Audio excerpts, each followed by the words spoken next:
There we go, that's a bit of a better one. The Algarve, Portugal, a stunning mix of sand, sea and cave formations that run along the seafront near Carvieiro. Around 9 million passengers go through Faro Airport, and this year, me and my girlfriend Sophie were two of them. We were keen to escape the Dreich in Scotland, so we went to Glasgow Airport where we had a quick 5 AM cooked breakfast and boarded our flight for around 3.5 hours, where we finally reached our destination, Portugal. More specifically, Portimão.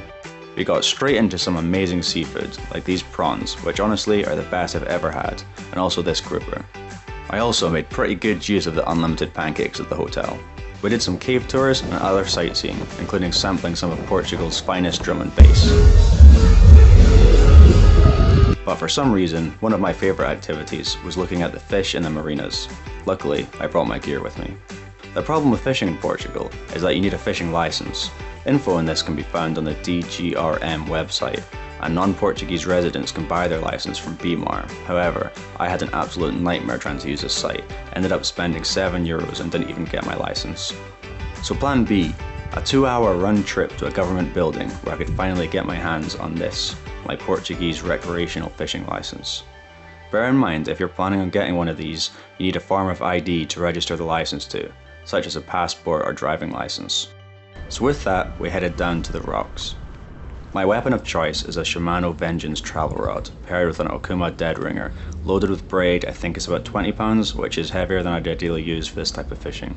The rig was a clear bubble float, 8-pound fluoro, down to a size 14 barbless hook. I was fishing with bread, this is a reliable setup for that, as you're able to cast far. Of course, you could also use a Bombarda float for this. So I began by throwing out some bite-sized pieces of bread as a ground bait. Before too long, the mullet had turned up, but not in massive numbers, and as always, they were proving very tricky to get on the hook. That's just what it's like. Did you see it? Yeah, but how There's two. So I set up again and got cast back out there.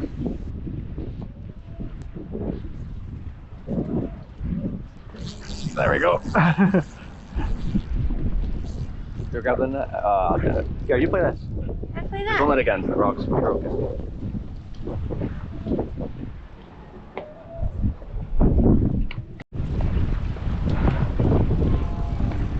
You're good. Let him go, you're alright. Nice one, well done. Some time passed without much fish, and it became evident that more mullet were around when the water was lower, starting to show a couple hours after high tide. This could be due to the fact I'm fishing in a river mouth. Another problem with mullet fishing is the tide can take your bread away from your swim, meaning that you have to follow the shoal along the rocks as they follow your bread. This isn't too much of a problem when you remember to take your net, which I did not.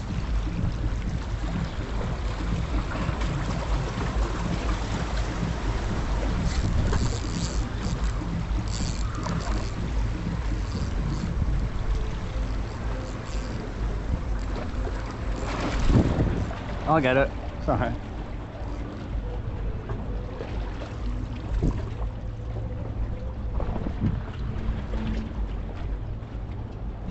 That's alright, I'll get it.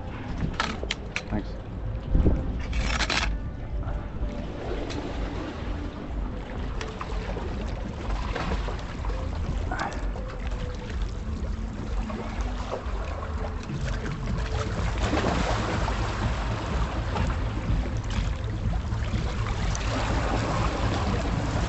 Oh no.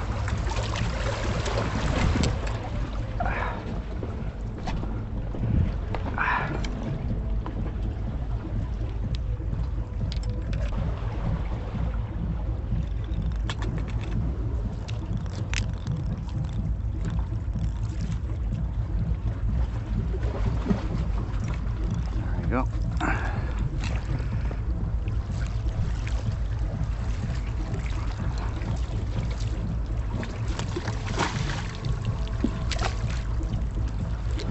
I was specifically targeting the bigger fish, but even this one, which was the biggest of the trip, pales in comparison to some of the massive mullet I've seen around Spain before. The general stamp of fish here in Portugal seemed to be a bit smaller. There we go, that's a bit of a better one. You pass the net? That's the biggest one we've hooked for sure.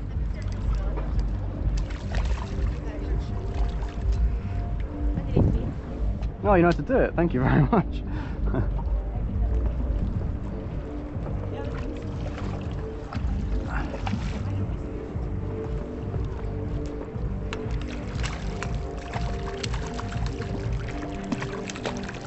Hey! Because I'm going to be quick, because you'll probably flap away. Half decent mullet. Saw it take right at the side.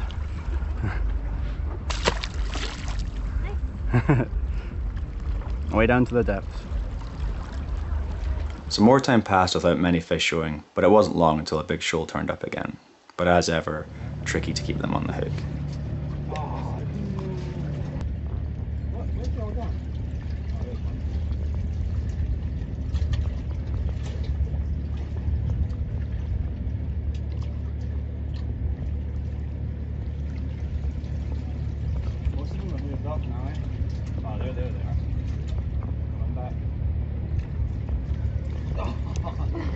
I still managed to land a few in a couple different days when I went down for a quick shot when I knew the tide was at the right height, but nothing big.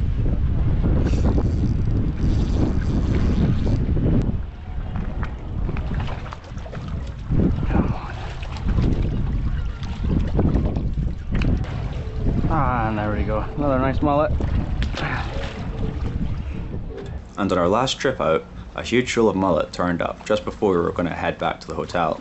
And of course, when I finally did manage to hook into one, it wasn't even a mullet. I don't even think it's a mullet. It's not. It's a bream. No. It's not even a mullet. After all of that. There's like a 2,000 mullet in there. There we go. All in all, I'd recommend to any anglers visiting Portugal to pick up a fishing license and have a go. It's a great way to spend a few hours, and even Sophie quite enjoyed it. So thanks for watching, tight lines, and catch you later.